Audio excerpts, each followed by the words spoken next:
Shortly after my encounter with whatever it was I saw that day when I was 5 years old, my family moved to northern Illinois.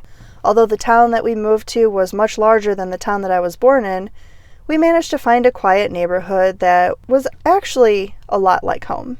As luck would have it, I quickly became friends with the little girl across the street, and we quickly became absolutely inseparable. She was my very best friend in the whole world. Her name was Cindy. Although several strange things had happened to me throughout my childhood already, I never really discussed any of that too much with my friends. Quite honestly, I was already kind of the weird kid at school, and I didn't really want to be the weird kid amongst my friends, so I just kind of kept most of that stuff to myself. Cindy was a year younger than me, so the year that I turned 10 was the year that she turned 9. And that year, for her birthday, someone had been kind enough to give her a Ouija board. Now, even though I was only 10 years old, I was still very skeptical of things like Ouija boards.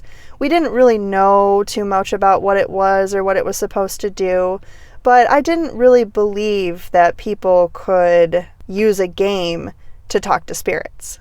The strange things that I had encountered up to that point had been more visual, more things that I had seen rather than things that I had heard. So actually talking to spirits was something that was a little strange to me at that point. Despite my skepticism, we still thought that it might be a fun game to play, so we thought it would be a perfect opportunity for a slumber party. Cindy, myself, and 2 of our other friends all got together and decided to camp out in my basement for the night. Now, there was nothing scary about my basement when I was a child. It was open, it was clean, it was not dark and dreary. There was absolutely nothing to be afraid of when we were down there. So after a couple of hours of hanging out and talking and eating junk food, we decided to go ahead and get the Ouija board out. Now, none of us really knew what to expect. So we read the instructions, and then we just started asking typical young kid silly questions. 4 girls sitting around a Ouija board. We started asking questions like, will I get married? Will I have kids? Our other friends were just a little bit older, so they would ask questions like, does this boy like me? And things of that nature. Me, being the type of weird kid that I was, I had to get a little dark. And I asked the Ouija board, when am I going to die? Slowly, the pointer started to move down towards the numbers. It pointed to 6, it backed up, and it pointed to 6 again. 66, I said in a joking manner, because I was positive that it was my friends that were moving the pointer. The planchette slowly moved to the word yes.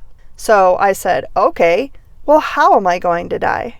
And the planchette started moving again, towards the letters this time. It pointed at S, T, O, R, M. So I said, storm? I'm going to die in a storm? And the pointer moved slowly to yes. Well, at this point in time, I was ready to just call my friends out. I knew that they were playing a trick on me. But as I looked around at everyone's faces, I could see that they were all starting to get a little uneasy. They didn't like the questions that I was asking, and they weren't sure if I was moving the pointer or what was happening. So we just decided, okay, enough is enough. That was a fun game, and we just kind of pushed the Ouija board off to the side. We went on with our slumber party. We had a great time. We stayed up till the wee hours of the morning, and nobody went home until around 10 or 11 o'clock the next day. Because we had gotten such a late start, Cindy was in a bit of a rush to leave, so she actually ended up leaving most of her stuff at my house. After everyone had gone home, I went down into the basement to clean up after us because I knew that we'd made quite a mess down there. While I was cleaning up, I noticed that there sat the Ouija board. Now, I knew that I was just absolutely going to prove that this thing was complete nonsense. So I sat myself down in front of the Ouija board, all by myself, with no one around. I placed my fingers firmly onto the planchette, and I loudly announced, "Hello, spirits, I'm here to talk." Well, of course, nothing happened.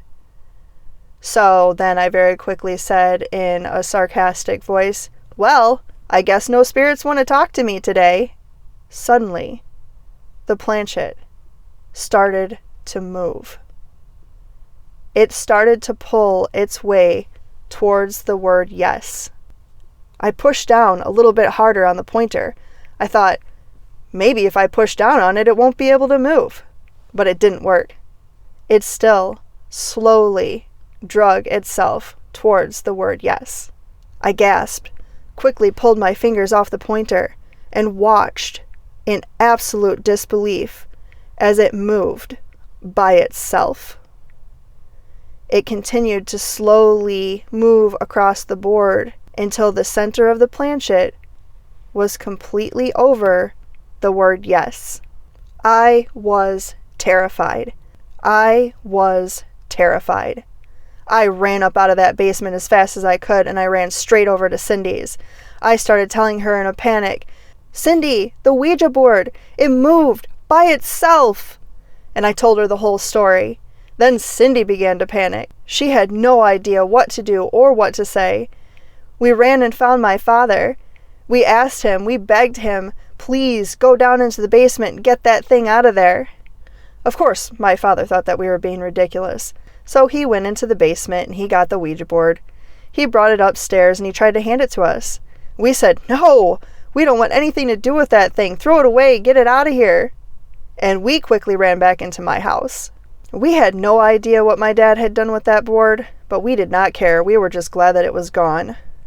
A few months later, Cindy and I were being kids and snooping around in the back area of her basement.